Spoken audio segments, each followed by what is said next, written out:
अवधूत चिंतन श्री गुरुदेव दत्त श्री स्वामी समर्थ. नमस्कार प्रिय भक्तांनो, या अस्थिर जगात कोणी काही ना काही शोधत आहे. जर तुम्हाला हा व्हिडिओ न शोधता सापडला असेल तर स्वामी महाराजांचा आशीर्वाद तुमच्यापर्यंत पोहोचला आहे. तुम्ही आत्तापर्यंत अनेक अडचणींचा सामना केला आहे. हातात आलेले पैसे तुमचे निघून गेलेले आहेत. बऱ्याच मोठ्या अडचणी तुमच्या आयुष्यात आल्या. कर्ज वाढले, चिंता वाढली, घरातील नकारात्मकता वाढत गेली, पण यावर तुम्हाला काही उपाय मिळाला नाही. तुमच्या या सर्व समस्यांवर आज आपण एक प्रभावी उपाय घेऊन आलेलो आहोत. तो म्हणजे ब्रह्मांड नायक श्री स्वामी समर्थांचा हा मंत्र जप. प्रिय भक्तांनो, तुमच्या जीवनातील संघर्ष कमी होत नसेल, चिंता करू नका. आज दैवी कृपेने तुम्हाला धन लाभ होण्याची शक्यता आहे. तुमच्या आयुष्यातील अडचणी कमी करण्यासाठी आज आम्ही तुमच्यासोबत हा मंत्र शेअर करत आहोत. प्रिय भक्तांनो, तुम्हाला जास्त काही करायची गरज नाही. फक्त हा मंत्र 108 वेळा किंवा त्यापेक्षा जास्त म्हणजे 1008 वेळा ऐका आणि तुमच्या आयुष्यात होणारा चमत्कार तुम्ही स्वतःच पहा. तुम्ही आत्तापर्यंत ज्या गोष्टींची अपेक्षा केली नव्हती त्या तुम्हाला मिळू लागतील. तुमच्या आयुष्यात चमत्कारिक अनुभव तुम्हाला पाहायला मिळतील. फक्त तुमचा विश्वास असायला हवा. विश्वास असेल तर कमेंट बॉक्समध्ये श्री स्वामी समर्थ टाईप करा. आजचा हा मंत्र ब्रह्मांड नायक श्री स्वामी समर्थांचा आहे आणि आज तुम्ही हा मंत्र जप ऐकलात, स्वामींना प्रार्थना केलीत तर तुमची प्रार्थना कधीच वाया जाणार नाही. तुमच्या मनातील इच्छा नक्कीच पूर्ण होतील. तुम्ही आत्तापर्यंत सर्व काही करून पाहिले, पण आता हा मंत्र जप ऐकून पहा. आम्ही विश्वास देतो की या मंत्र जपामुळे तुमच्या आयुष्यात नक्कीच बदल घडतील. तुम्ही आत्तापर्यंत ज्या काही इच्छा तुमच्या मनातच ठेवल्या आहेत, अशा काही गोष्टी आहेत ज्या तुम्हाला अशक्य वाटतात. तुमच्या व्यवसायाबद्दल, नोकरीबद्दल तुमची चिंता वाढत चालली असेल, घराचे स्वप्न तुम्हाला पूर्ण करायचे असेल, तर प्रिय भक्तांनो, हा मंत्र तुम्ही आवर्जून ऐका. चांगल्या परिणामासाठी सलग 7 दिवस सकाळी तुम्ही हा मंत्र ऐकू शकता. तुम्हाला भविष्यातही असेच स्वामी समर्थांचे चमत्कारिक मंत्र जप ऐकायचे असतील तर आपल्या चॅनलला सबस्क्राईब करा. व्हिडिओ आवडल्यास लाईक करा. चला तर हा मंत्र जप कोणता आहे ते पाहूयात.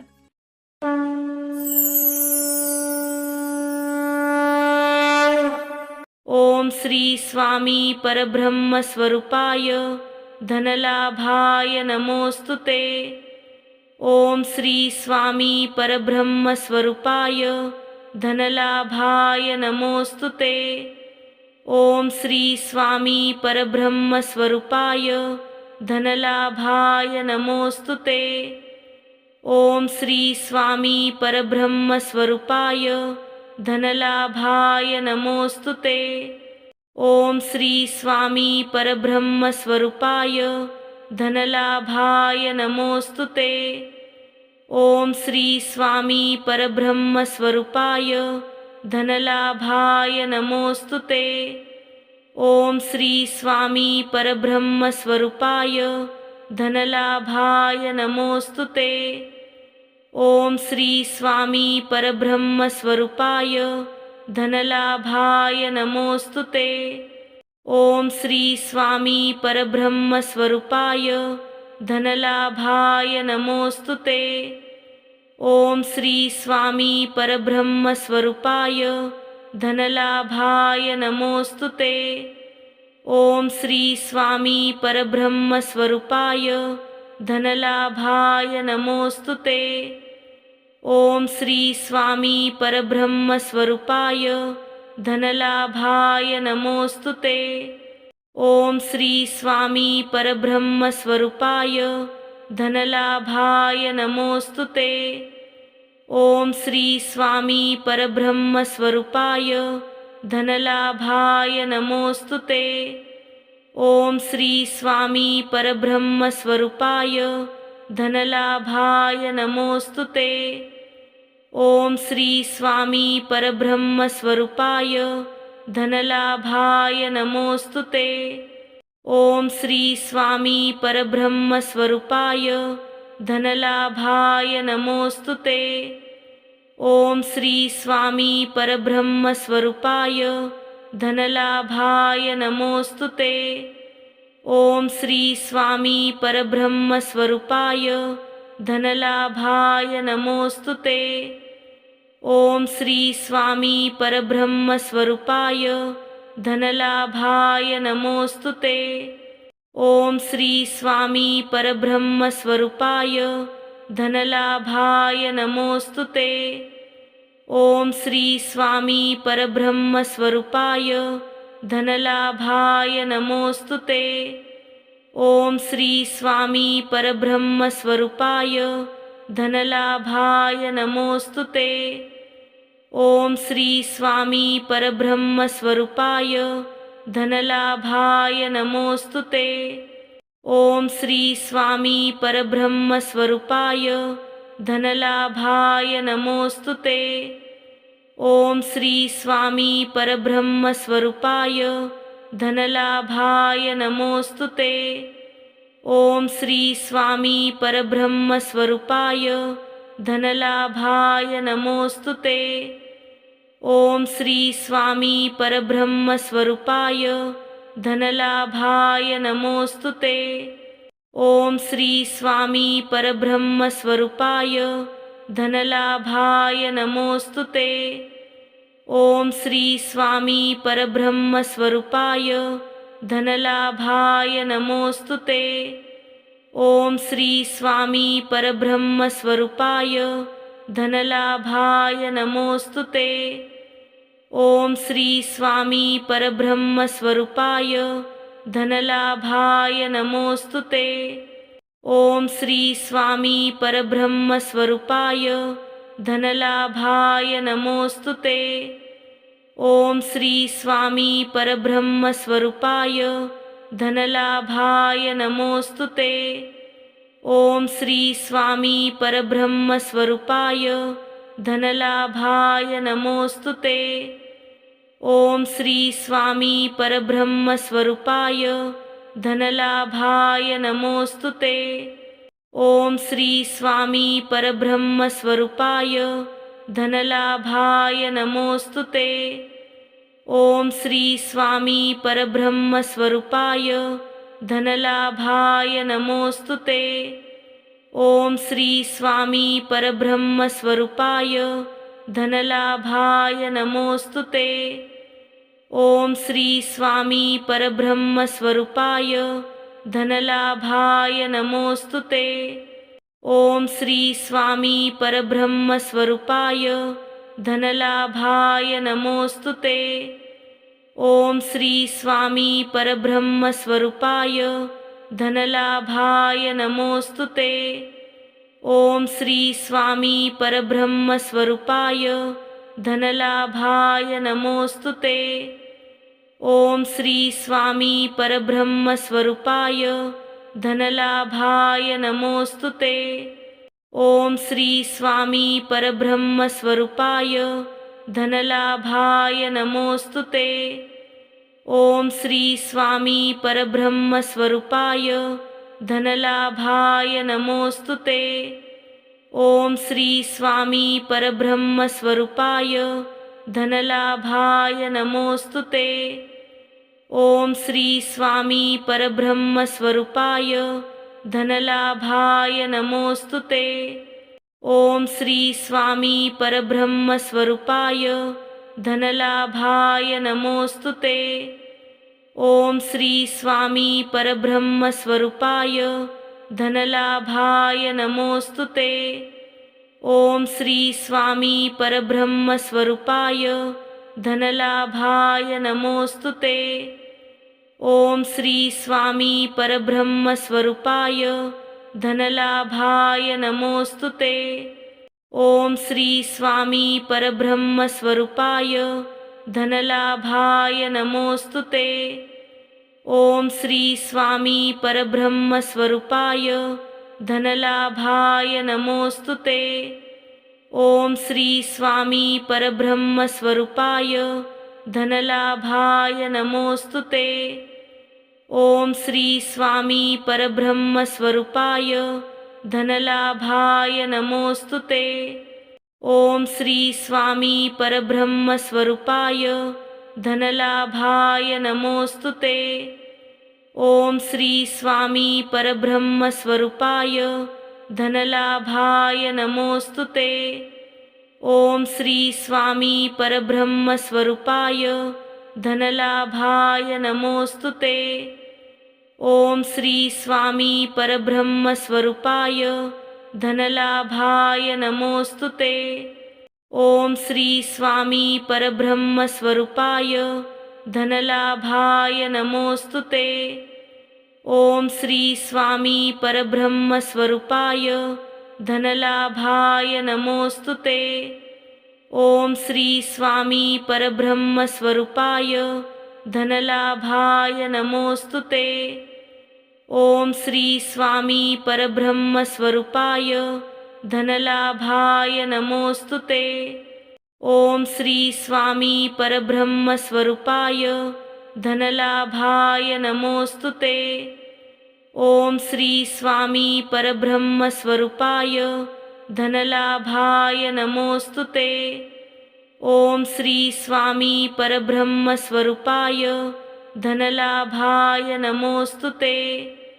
ओम श्री स्वामी परब्रह्म स्वरूपाय धनलाभाय नमोस्तुते। ओम श्री स्वामी परब्रह्म स्वरूपाय धनलाभाय नमोस्तुते। ओम श्री स्वामी परब्रह्म स्वरूपाय धनलाभाय नमोस्तुते। ओम श्री स्वामी परब्रह्म स्वरूपाय धनलाभाय नमोस्तुते। ओम श्री स्वामी परब्रह्म स्वरूपाय धनलाभाय नमोस्तुते। ओम श्री स्वामी परब्रह्म स्वरूपाय धनलाभाय नमोस्तुते। ओम श्री स्वामी परब्रह्म स्वरूपाय धनलाभाय नमोस्तुते। ओम श्री स्वामी परब्रह्म स्वरूपाय धनलाभाय नमोस्तुते। ओम श्री स्वामी परब्रह्म स्वरूपाय धनलाभाय नमोस्तुते। ओम श्री स्वामी परब्रह्म स्वरूपाय धनलाभाय नमोस्तुते। ओम श्री स्वामी परब्रह्म स्वरूपाय धनलाभाय नमोस्तुते। ओम श्री स्वामी परब्रह्म स्वरूपाय धनलाभाय नमोस्तुते। ओम श्री स्वामी परब्रह्म स्वरूपाय धनलाभाय नमोस्तुते। ओम श्री स्वामी परब्रह्म स्वरूपाय धनलाभाय नमोस्तुते। ओम श्री स्वामी परब्रह्म स्वरूपाय धनलाभाय नमोस्तुते। ओम श्री स्वामी परब्रह्म स्वरूपाय धनलाभाय नमोस्तुते। ओम श्री स्वामी परब्रह्म स्वरूपाय धनलाभाय नमोस्तुते। ओम श्री स्वामी परब्रह्म स्वरूपाय धनलाभाय नमोस्तुते। ओम श्री स्वामी परब्रह्म स्वरूपाय धनलाभाय नमोस्तुते।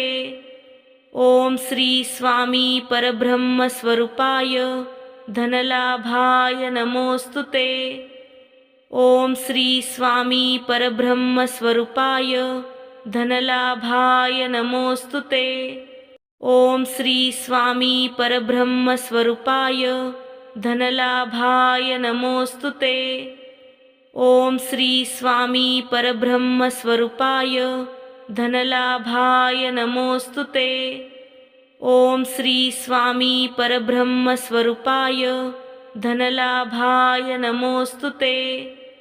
ओम श्री स्वामी परब्रह्म स्वरूपाय धनलाभाय नमोस्तुते।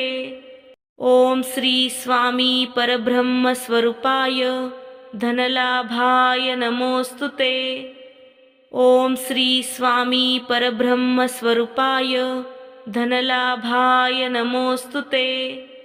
ओम श्री स्वामी परब्रह्मस्वरूपाय धनलाभाय नमोस्तुते। ओम श्री स्वामी परब्रह्मस्वरूपाय धनलाभाय नमोस्तुते। ओम श्री स्वामी परब्रह्मस्वरूपाय धनलाभाय नमोस्तुते। ओम श्री स्वामी परब्रह्मस्वरूपाय धनलाभाय नमोस्तुते। ओम श्री स्वामी परब्रह्मस्वरूपाय धनलाभाय नमोस्तुते। ओम श्री स्वामी परब्रह्मस्वरूपाय धनलाभाय नमोस्तुते। ओम श्री स्वामी परब्रह्मस्वरूपाय धनलाभाय नमोस्तुते। ओम श्री स्वामी परब्रह्मस्वरूपाय धनलाभाय नमोस्तुते। ओम श्री स्वामी परब्रह्मस्वरूपाय धनलाभाय नमोस्तुते। ओम श्री स्वामी परब्रह्मस्वरूपाय धनलाभाय नमोस्तुते।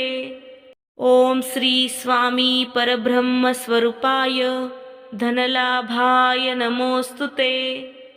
ओम श्री स्वामी परब्रह्मस्वरूपाय धनलाभाय नमोस्तुते। ओम श्री स्वामी परब्रह्मस्वरूपाय धनलाभाय नमोस्तुते।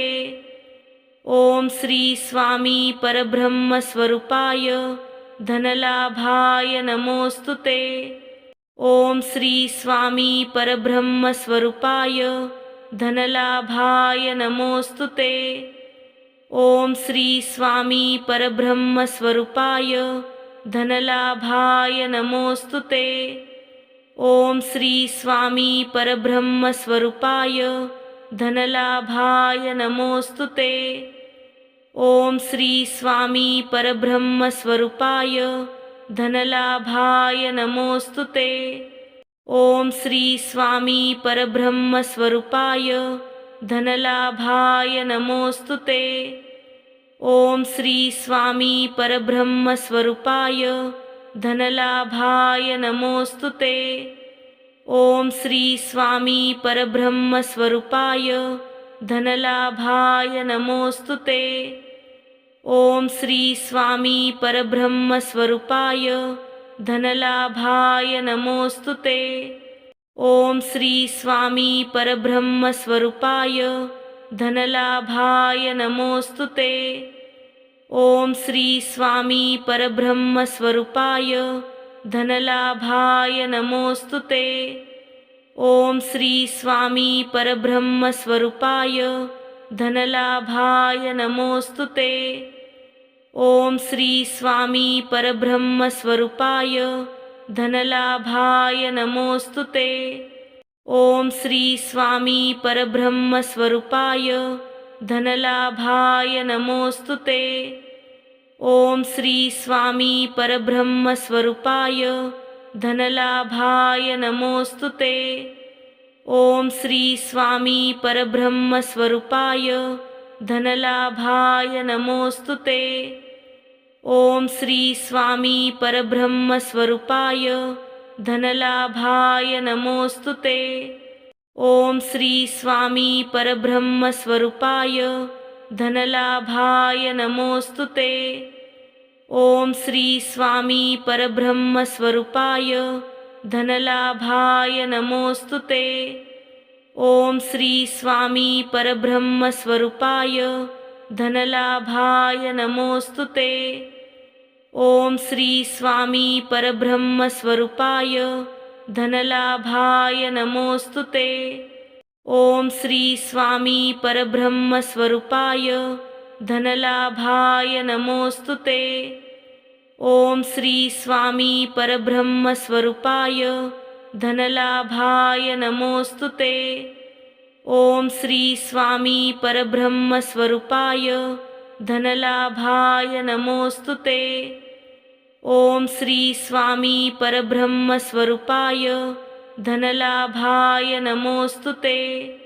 ओम श्री स्वामी परब्रह्मस्वरूपाय धनलाभाय नमोस्तुते। ओम श्री स्वामी परब्रह्मस्वरूपाय धनलाभाय नमोस्तुते। ओम श्री स्वामी परब्रह्मस्वरूपाय धनलाभाय नमोस्तुते। ओम श्री स्वामी परब्रह्मस्वरूपाय धनलाभाय नमोस्तुते। ओम श्री स्वामी परब्रह्मस्वरूपाय धनलाभाय नमोस्तुते। ओम श्री स्वामी परब्रह्मस्वरूपाय धनलाभाय नमोस्तुते। ओम श्री स्वामी परब्रह्मस्वरूपाय धनलाभाय नमोस्तुते। ओम श्री स्वामी परब्रह्मस्वरूपाय धनलाभाय नमोस्तुते। ओम श्री स्वामी परब्रह्मस्वरूपाय धनलाभाय नमोस्तुते। ओम श्री स्वामी परब्रह्मस्वरूपाय धनलाभाय नमोस्तुते। ओम श्री स्वामी परब्रह्मस्वरूपाय धनलाभाय नमोस्तुते। ओम श्री स्वामी परब्रह्मस्वरूपाय धनलाभाय नमोस्तुते। ओम श्री स्वामी परब्रह्मस्वरूपाय धनलाभाय नमोस्तुते। ओम श्री स्वामी परब्रह्मस्वरूपाय धनलाभाय नमोस्तुते। ओम श्री स्वामी परब्रह्मस्वरूपाय धनलाभाय नमोस्तुते। ओम श्री स्वामी परब्रह्मस्वरूपाय धनलाभाय नमोस्तुते। ओम श्री स्वामी परब्रह्मस्वरूपाय धनलाभाय नमोस्तुते। ओम श्री स्वामी परब्रह्मस्वरूपाय धनलाभाय नमोस्तुते। ओम श्री स्वामी परब्रह्मस्वरूपाय धनलाभाय नमोस्तुते। ओम श्री स्वामी परब्रह्मस्वरूपाय धनलाभाय नमोस्तुते।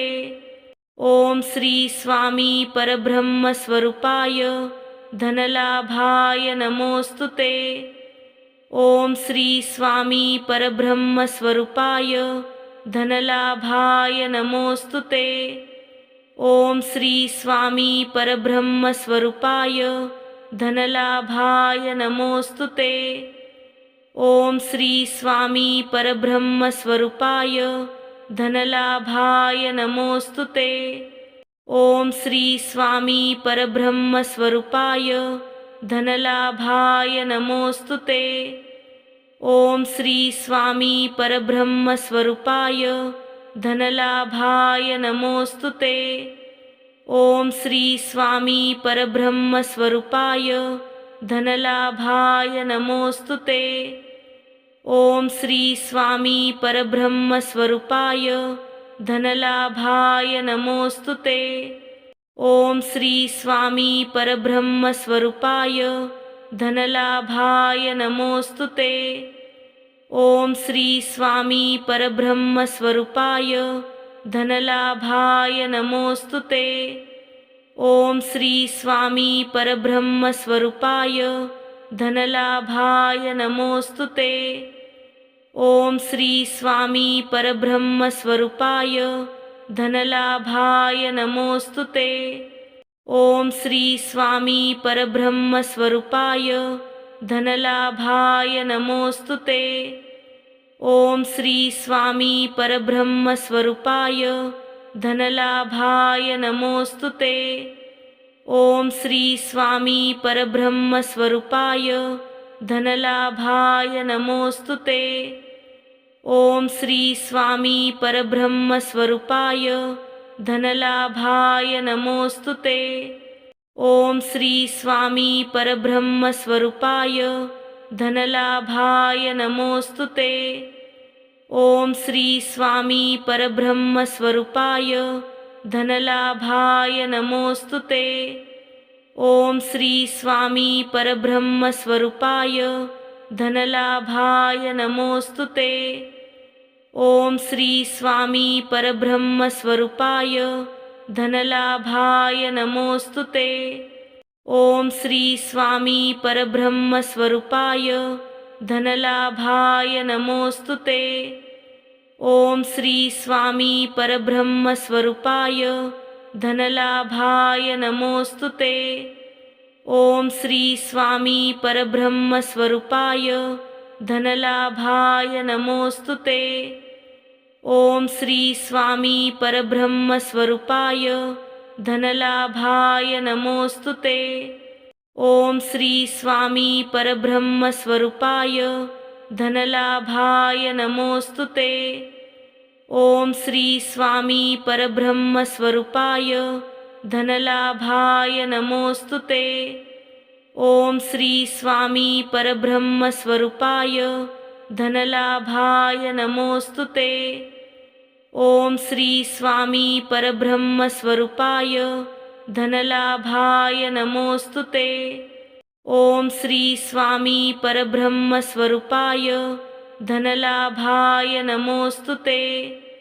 ओम श्री स्वामी परब्रह्म स्वरूपाय धनलाभाय नमोस्तुते। ओम श्री स्वामी परब्रह्म स्वरूपाय धनलाभाय नमोस्तुते। ओम श्री स्वामी परब्रह्म स्वरूपाय धनलाभाय नमोस्तुते। ओम श्री स्वामी परब्रह्म स्वरूपाय धनलाभाय नमोस्तुते। ओम श्री स्वामी परब्रह्म स्वरूपाय धनलाभाय नमोस्तुते। ओम श्री स्वामी परब्रह्म स्वरूपाय धनलाभाय नमोस्तुते। ओम श्री स्वामी परब्रह्म स्वरूपाय धनलाभाय नमोस्तुते। ओम श्री स्वामी परब्रह्म स्वरूपाय धनलाभाय नमोस्तुते। ओम श्री स्वामी परब्रह्म स्वरूपाय धनलाभाय नमोस्तुते। ओम श्री स्वामी परब्रह्म स्वरूपाय धनलाभाय नमोस्तुते। ओम श्री स्वामी परब्रह्म स्वरूपाय धनलाभाय नमोस्तुते। ओम श्री स्वामी परब्रह्म स्वरूपाय धनलाभाय नमोस्तुते। ओम श्री स्वामी परब्रह्म स्वरूपाय धनलाभाय नमोस्तुते। ओम श्री स्वामी परब्रह्म स्वरूपाय धनलाभाय नमोस्तुते। ओम श्री स्वामी परब्रह्म स्वरूपाय धनलाभाय नमोस्तुते। ओम श्री स्वामी परब्रह्म स्वरूपाय धनलाभाय नमोस्तुते। ओम श्री स्वामी परब्रह्म स्वरूपाय धनलाभाय नमोस्तुते। ओम श्री स्वामी परब्रह्म स्वरूपाय धनलाभाय नमोस्तुते। ओम श्री स्वामी परब्रह्म स्वरूपाय धनलाभाय नमोस्तुते। ओम श्री स्वामी परब्रह्म स्वरूपाय धनलाभाय नमोस्तुते। ओम श्री स्वामी परब्रह्म स्वरूपाय धनलाभाय नमोस्तुते। ओम श्री स्वामी परब्रह्म स्वरूपाय धनलाभाय नमोस्तुते। ओम श्री स्वामी परब्रह्म स्वरूपाय धनलाभाय नमोस्तुते। ओम श्री स्वामी परब्रह्म स्वरूपाय धनलाभाय नमोस्तुते। ओम श्री स्वामी परब्रह्म स्वरूपाय धनलाभाय नमोस्तुते। ओम श्री स्वामी परब्रह्म स्वरूपाय धनलाभाय नमोस्तुते। ओम श्री स्वामी परब्रह्म स्वरूपाय धनलाभाय नमोस्तुते। ओम श्री स्वामी परब्रह्म स्वरूपाय धनलाभाय नमोस्तुते। ओम श्री स्वामी परब्रह्म स्वरूपाय धनलाभाय नमोस्तुते। ओम श्री स्वामी परब्रह्म स्वरूपाय धनलाभाय नमोस्तुते। ओम श्री स्वामी परब्रह्म स्वरूपाय धनलाभाय नमोस्तुते। ओम श्री स्वामी परब्रह्म स्वरूपाय धनलाभाय नमोस्तुते। ओम श्री स्वामी परब्रह्म स्वरूपाय धनलाभाय नमोस्तुते। ओम श्री स्वामी परब्रह्म स्वरूपाय धनलाभाय नमोस्तुते। ओम श्री स्वामी परब्रह्म स्वरूपाय धनलाभाय नमोस्तुते। ओम श्री स्वामी परब्रह्म स्वरूपाय धनलाभाय नमोस्तुते। ओम श्री स्वामी परब्रह्म स्वरूपाय धनलाभाय नमोस्तुते। ओम श्री स्वामी परब्रह्म स्वरूपाय धनलाभाय नमोस्तुते। ओम श्री स्वामी परब्रह्म स्वरूपाय धनलाभाय नमोस्तुते। ओम श्री स्वामी परब्रह्म स्वरूपाय धनलाभाय नमोस्तुते। ओम श्री स्वामी परब्रह्म स्वरूपाय धनलाभाय नमोस्तुते। ओम श्री स्वामी परब्रह्म स्वरूपाय धनलाभाय नमोस्तुते। ओम श्री स्वामी परब्रह्म स्वरूपाय धनलाभाय नमोस्तुते। ओम श्री स्वामी परब्रह्म स्वरूपाय धनलाभाय नमोस्तुते। ओम श्री स्वामी परब्रह्म स्वरूपाय धनलाभाय नमोस्तुते। ओम श्री स्वामी परब्रह्म स्वरूपाय धनलाभाय नमोस्तुते।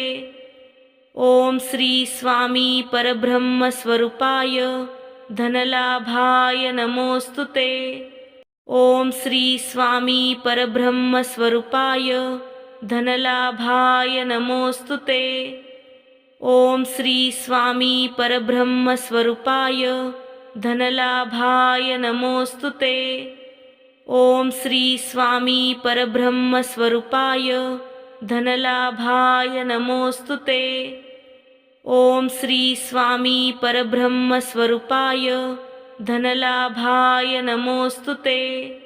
ओम श्री स्वामी परब्रह्म स्वरूपाय धनलाभाय नमोस्तुते। ओम श्री स्वामी परब्रह्म स्वरूपाय धनलाभाय नमोस्तुते। ओम श्री स्वामी परब्रह्म स्वरूपाय धनलाभाय नमोस्तुते। ओम श्री स्वामी परब्रह्म स्वरूपाय धनलाभाय नमोस्तुते।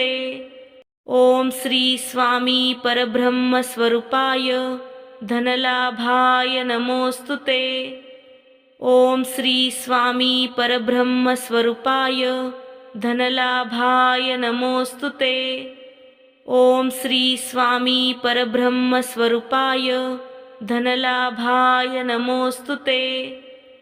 ओम श्री स्वामी परब्रह्म स्वरूपाय धनलाभाय नमोस्तुते। ओम श्री स्वामी परब्रह्म स्वरूपाय धनलाभाय नमोस्तुते।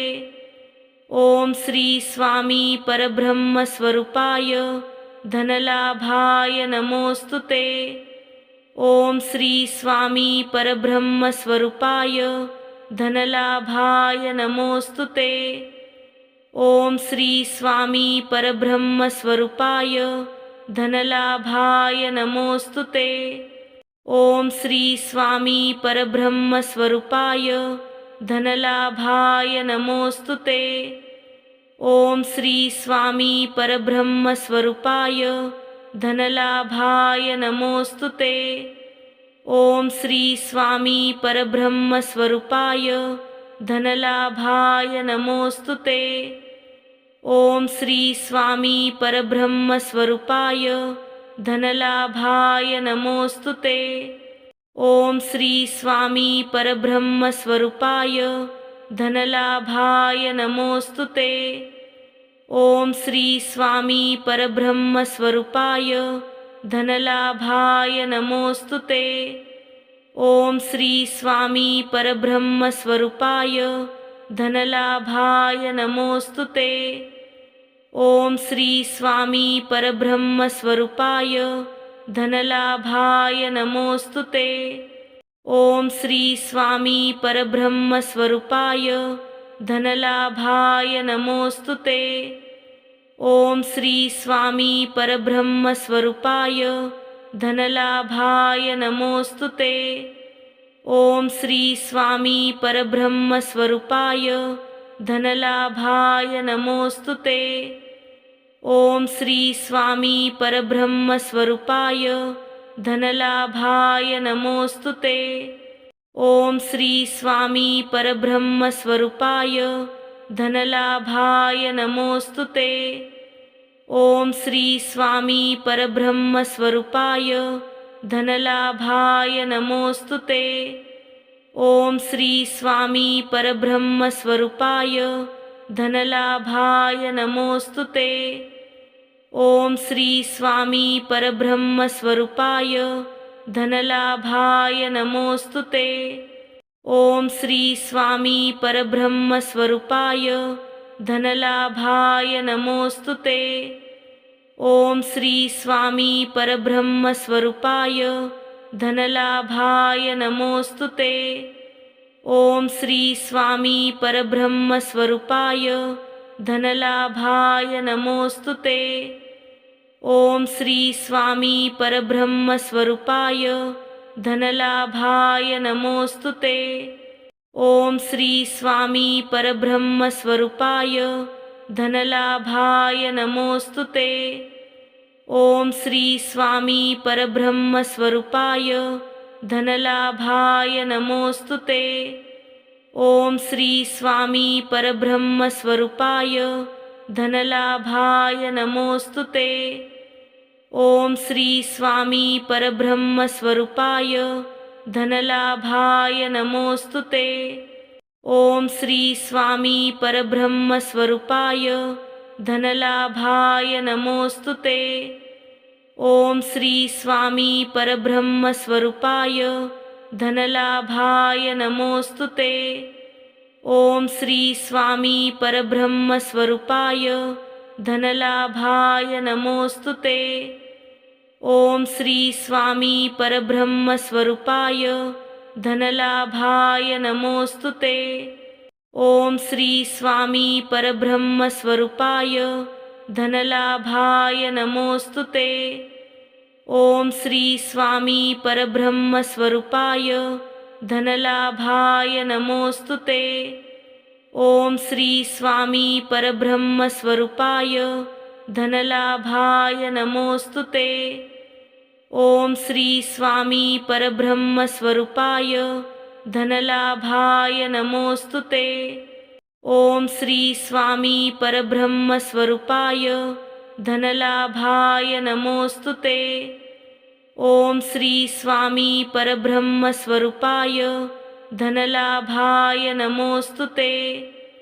ओम श्री स्वामी परब्रह्म स्वरूपाय धनलाभाय नमोस्तुते। ओम श्री स्वामी परब्रह्म स्वरूपाय धनलाभाय नमोस्तुते। ओम श्री स्वामी परब्रह्म स्वरूपाय धनलाभाय नमोस्तुते। ओम श्री स्वामी परब्रह्म स्वरूपाय धनलाभाय नमोस्तुते। ओम श्री स्वामी परब्रह्म स्वरूपाय धनलाभाय नमोस्तुते। ओम श्री स्वामी परब्रह्म स्वरूपाय धनलाभाय नमोस्तुते।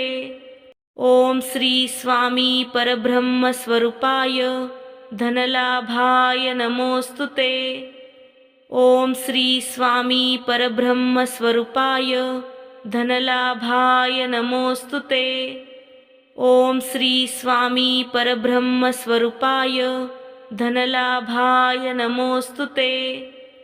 ओम श्री स्वामी परब्रह्म स्वरूपाय धनलाभाय नमोस्तुते। ओम श्री स्वामी परब्रह्म स्वरूपाय धनलाभाय नमोस्तुते। ओम श्री स्वामी परब्रह्म स्वरूपाय धनलाभाय नमोस्तुते। ओम श्री स्वामी परब्रह्म स्वरूपाय धनलाभाय नमोस्तुते। ओम श्री स्वामी परब्रह्म स्वरूपाय धनलाभाय नमोस्तुते। ओम श्री स्वामी परब्रह्म स्वरूपाय धनलाभाय नमोस्तुते। ओम श्री स्वामी परब्रह्म स्वरूपाय धनलाभाय नमोस्तुते। ओम श्री स्वामी परब्रह्म स्वरूपाय धनलाभाय नमोस्तुते। ओम श्री स्वामी परब्रह्म स्वरूपाय धनलाभाय नमोस्तुते। ओम श्री स्वामी परब्रह्म स्वरूपाय धनलाभाय नमोस्तुते। ओम श्री स्वामी परब्रह्म स्वरूपाय धनलाभाय नमोस्तुते। ओम श्री स्वामी परब्रह्म स्वरूपाय धनलाभाय नमोस्तुते। ओम श्री स्वामी परब्रह्म स्वरूपाय धनलाभाय नमोस्तुते। ओम श्री स्वामी परब्रह्म स्वरूपाय धनलाभाय नमोस्तुते। ओम श्री स्वामी परब्रह्म स्वरूपाय धनलाभाय नमोस्तुते। ओम श्री स्वामी परब्रह्म स्वरूपाय धनलाभाय नमोस्तुते। ओम श्री स्वामी परब्रह्म स्वरूपाय धनलाभाय नमोस्तुते। ओम श्री स्वामी परब्रह्म स्वरूपाय धनलाभाय नमोस्तुते। ओम श्री स्वामी परब्रह्म स्वरूपाय धनलाभाय नमोस्तुते। ओम श्री स्वामी परब्रह्म स्वरूपाय धनलाभाय नमोस्तुते। ओम श्री स्वामी परब्रह्म स्वरूपाय धनलाभाय नमोस्तुते। ओम श्री स्वामी परब्रह्म स्वरूपाय धनलाभाय नमोस्तुते। ओम श्री स्वामी परब्रह्म स्वरूपाय धनलाभाय नमोस्तुते। ओम श्री स्वामी परब्रह्म स्वरूपाय धनलाभाय नमोस्तुते। ओम श्री स्वामी परब्रह्म स्वरूपाय धनलाभाय नमोस्तुते। ओम श्री स्वामी परब्रह्म स्वरूपाय धनलाभाय नमोस्तुते। ओम श्री स्वामी परब्रह्म स्वरूपाय धनलाभाय नमोस्तुते। ओम श्री स्वामी परब्रह्म स्वरूपाय धनलाभाय नमोस्तुते। ओम श्री स्वामी परब्रह्म स्वरूपाय धनलाभाय नमोस्तुते। ओम श्री स्वामी परब्रह्म स्वरूपाय धनलाभाय नमोस्तुते। ओम श्री स्वामी परब्रह्म स्वरूपाय धनलाभाय नमोस्तुते। ओम श्री स्वामी परब्रह्म स्वरूपाय धनलाभाय नमोस्तुते। ओम श्री स्वामी परब्रह्म स्वरूपाय धनलाभाय नमोस्तुते। ओम श्री स्वामी परब्रह्म स्वरूपाय धनलाभाय नमोस्तुते। ओम श्री स्वामी परब्रह्म स्वरूपाय धनलाभाय नमोस्तुते। ओम श्री स्वामी परब्रह्म स्वरूपाय धनलाभाय नमोस्तुते। ओम श्री स्वामी परब्रह्म स्वरूपाय धनलाभाय नमोस्तुते। ओम श्री स्वामी परब्रह्म स्वरूपाय धनलाभाय नमोस्तुते। ओम श्री स्वामी परब्रह्म स्वरूपाय धनलाभाय नमोस्तुते। ओम श्री स्वामी परब्रह्म स्वरूपाय धनलाभाय नमोस्तुते। ओम श्री स्वामी परब्रह्म स्वरूपाय धनलाभाय नमोस्तुते। ओम श्री स्वामी परब्रह्म स्वरूपाय धनलाभाय नमोस्तुते। ओम श्री स्वामी परब्रह्म स्वरूपाय धनलाभाय नमोस्तुते। ओम श्री स्वामी परब्रह्म स्वरूपाय धनलाभाय नमोस्तुते। ओम श्री स्वामी परब्रह्म स्वरूपाय धनलाभाय नमोस्तुते। ओम श्री स्वामी परब्रह्म स्वरूपाय धनलाभाय नमोस्तुते।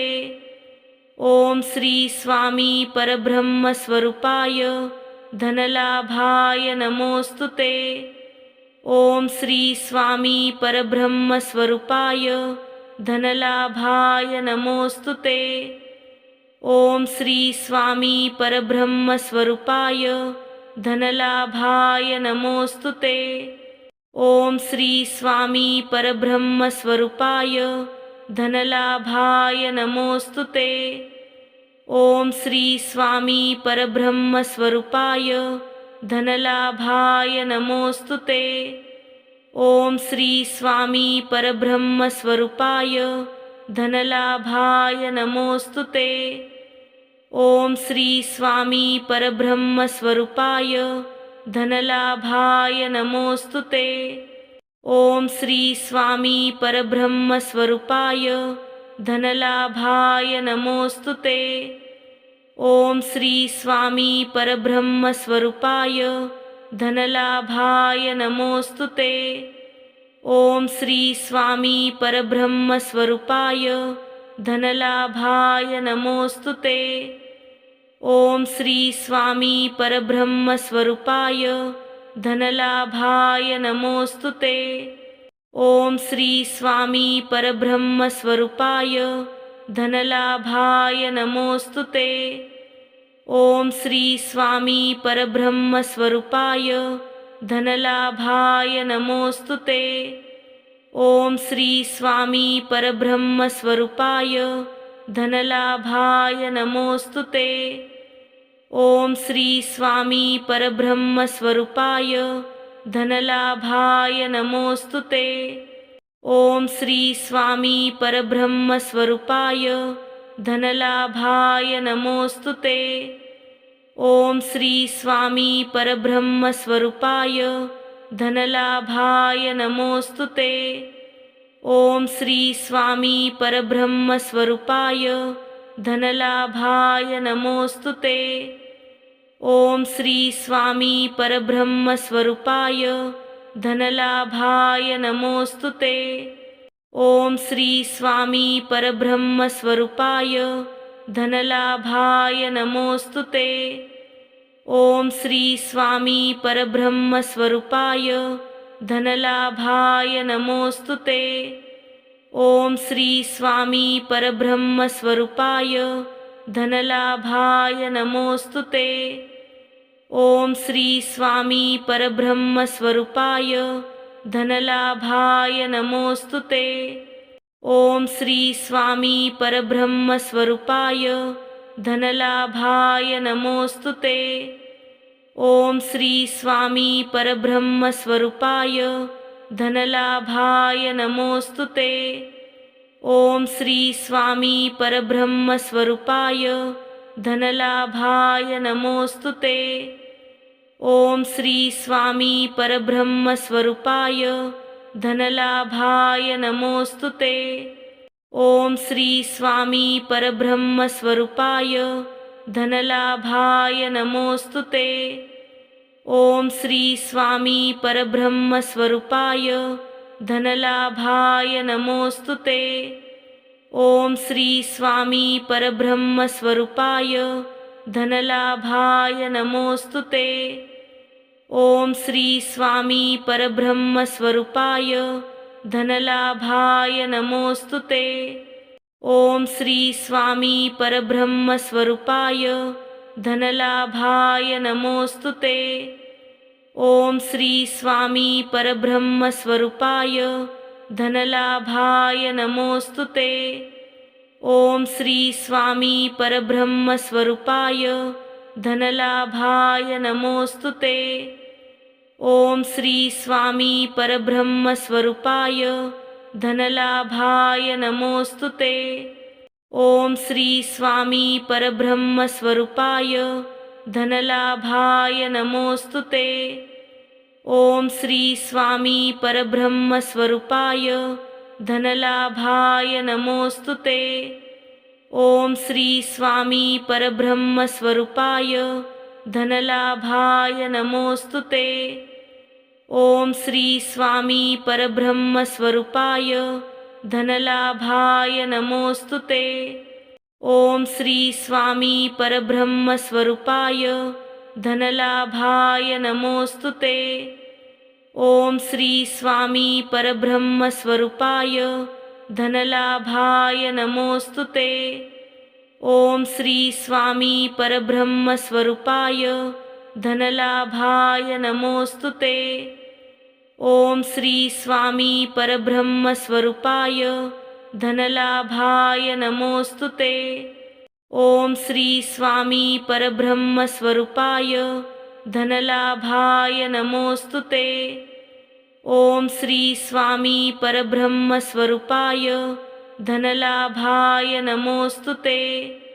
ओम श्री स्वामी परब्रह्म स्वरूपाय धनलाभाय नमोस्तुते।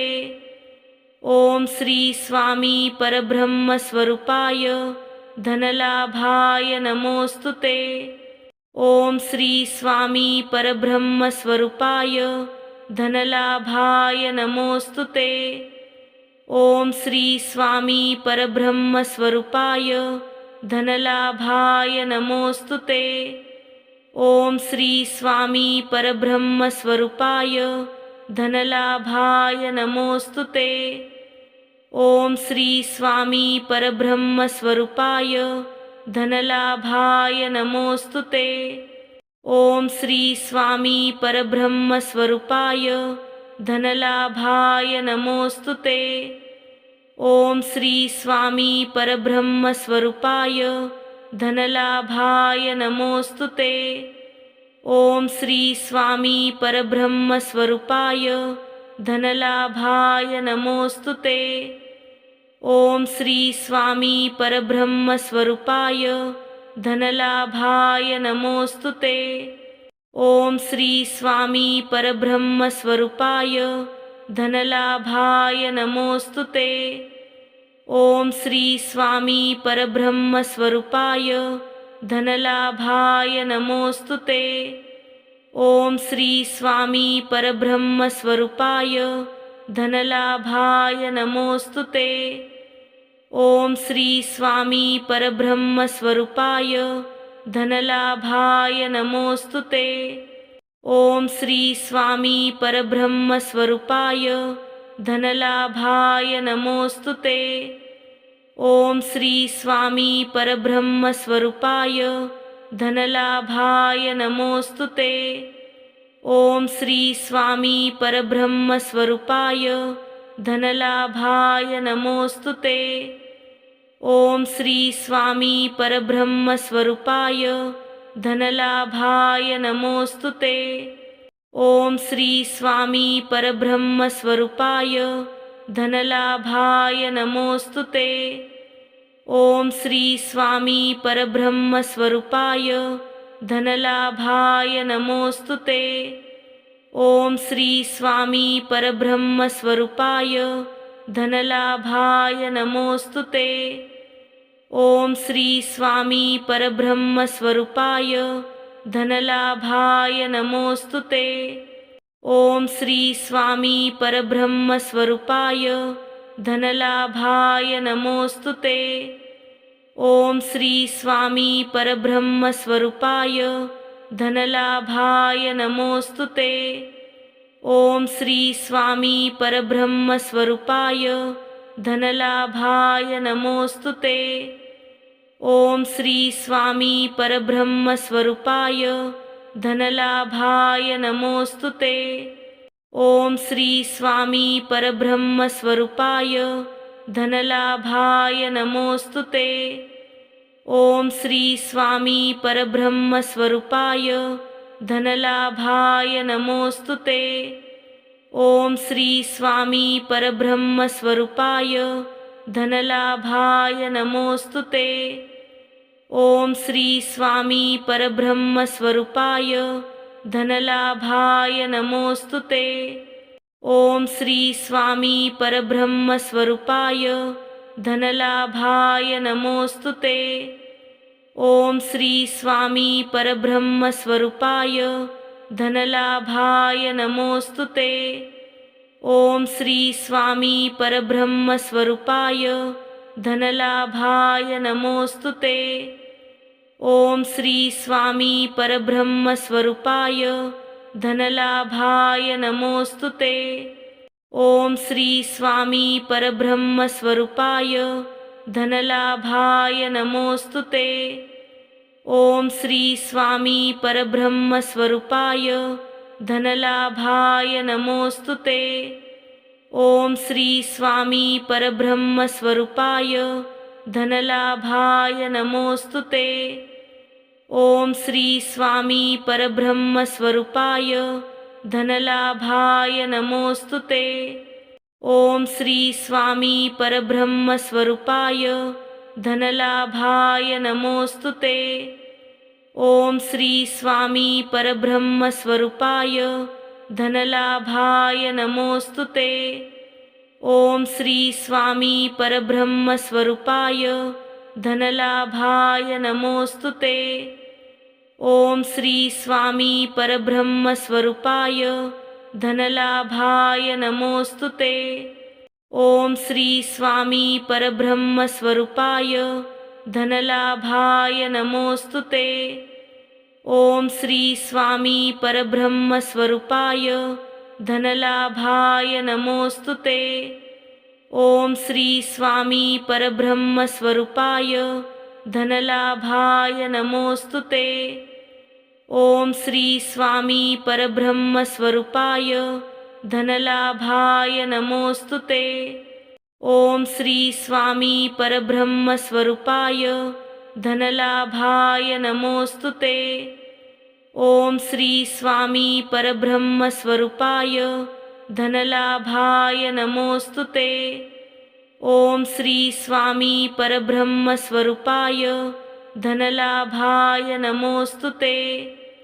ओम श्री स्वामी परब्रह्मस्वरूपाय धनलाभाय नमोस्तुते।